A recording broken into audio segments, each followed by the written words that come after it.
इसका नाम है नाथ संप्रदाय। क्या है?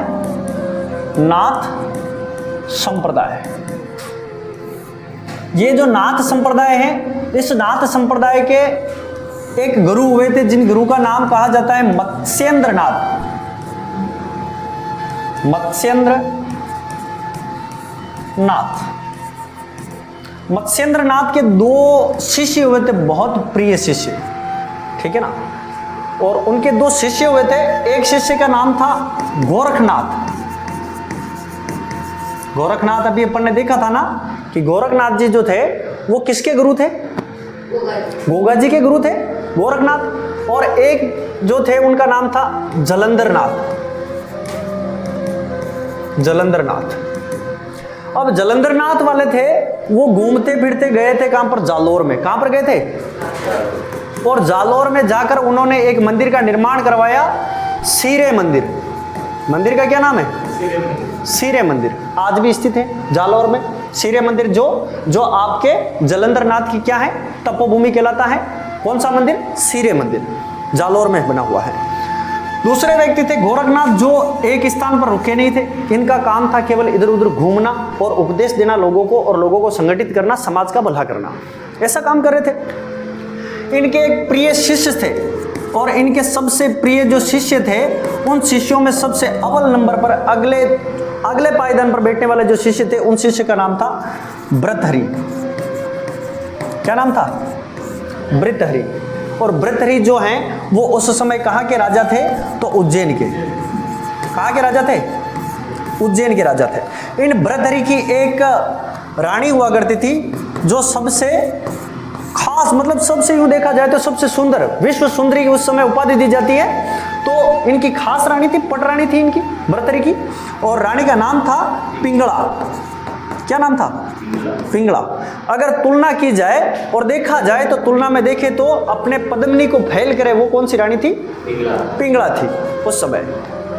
गोरखनाथ जी घूमते हुए आए और आकर उन्होंने एक फल दिया था। किसको? भृतहरि को। क्योंकि भृतहरि ने इनका स्वागत इतना जोरदार किया था उज्जैन में कि ये मोहित हो गए और उनको एक फल दे दिया और कहा था कि राजन, अगर तू ये फल खाएगा तो तू अमर हो जाएगा, आजीवन जवान रहेगा। तो इसने सोचा यार अपन तो युद्ध में जाते रहते हैं और घूमने फिरने वाले हैं, और अपना कौन क्या बिगाड़ेगा, क्योंकि उस समय तो बड़े शासक यही थे उस समय उज्जैन में। तो इन्होंने सोचा कि भाई मैं मेरी पत्नी को दे दूं, मेरी रानी को दे दूं। तो इन्होंने ले जाके वो फल कहां पर दे दिया? एक आम्र फल था जो पिंगला को दे दिया। अब पिंगला जो है, इनका मन आ गया था किसके ऊपर?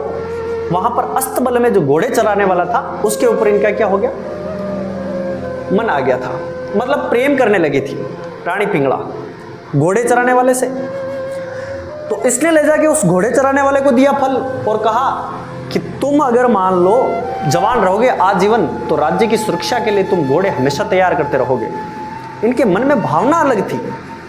ऐसा प्रेम आज की दिन में, आज की डेट में जो प्रेम है वो वाला प्रेम नहीं था, फेसबुक इंस्टाग्राम वाला ऐसा प्रेम नहीं था। मन में भावना थी अलग। तो ये वापस जो यहाँ पर अस्तबल में काम करने वाला था, ये प्रेम करता था एक दासी से। इसने ये फल ले जाके दे दिया किसको? दासी को। दासी को कहा कि तू ये फल खा ले, आजीवन अमर रहेगी।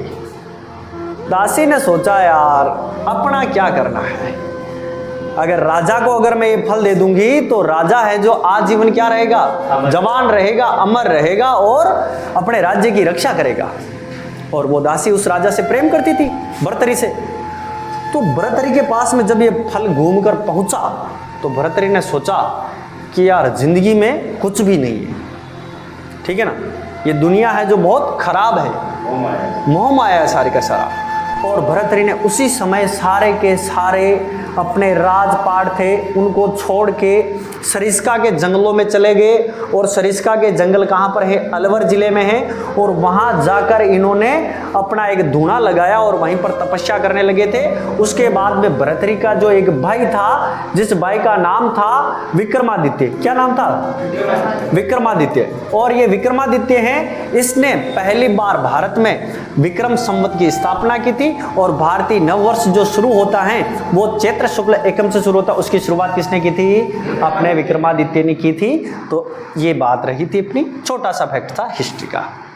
ठीक है भाई, ध्यान में रह जाएगी कहानी, क्योंकि अपने को संत संप्रदाय में वापस से फिर से नाथ संप्रदाय को पढ़ना पड़ेगा, मत्स्येंद्रनाथ को पढ़ना पड़ेगा, गोरखनाथ जलंधरनाथ को व्यवस्थित तरीके से पढ़ना पड़ेगा, ठीक है ना। कहानी याद रहेगी तो आगे वाली चीजें हमेशा याद